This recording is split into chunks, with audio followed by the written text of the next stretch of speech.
Today we're going to show you this gigantic villa, far from the city's hustle and bustle, bright in space, perfect for us all in amnesia. Benjamin was attracted to the place, but the agent was evasive, as if it wasn't simple. At that moment, a scream echoed from outside. It turned out this place used to be a bankrupt zoo.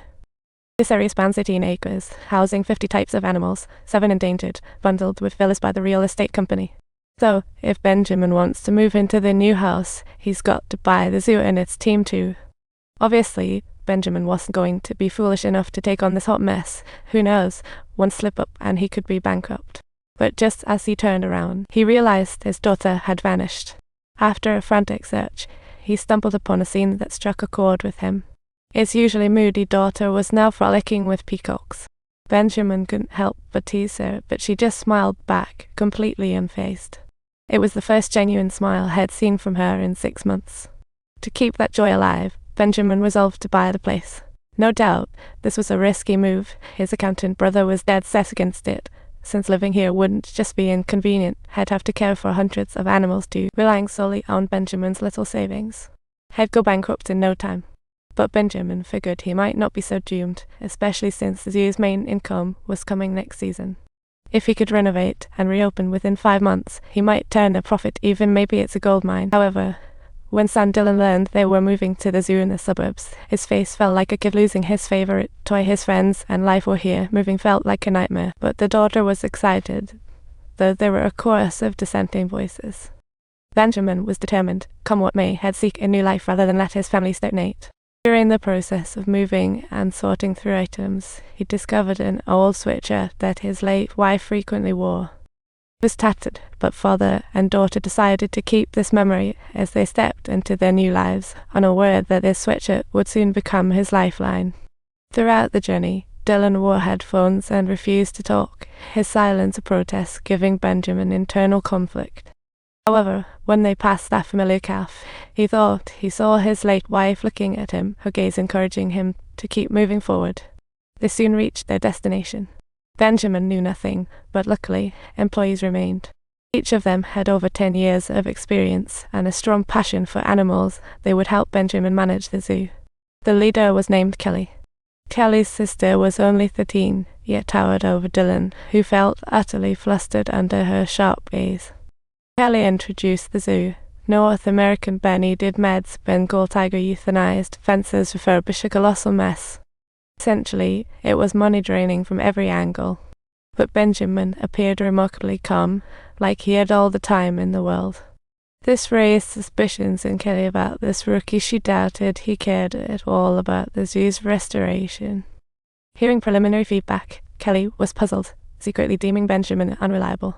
Sure enough, it wasn't long before I'd meet the same fate as previous buyers. However, late at night, Benjamin was alone sorting through the complex bills. He wasn't neglecting the zoo, he just preferred tackling problems solo.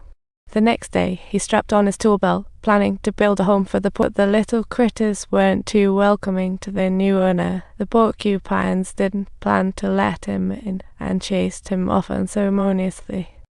Benjamin returned to the zebra area to build a rain shelter. Though verbally opposed, his brother still drove 2 hours daily to help.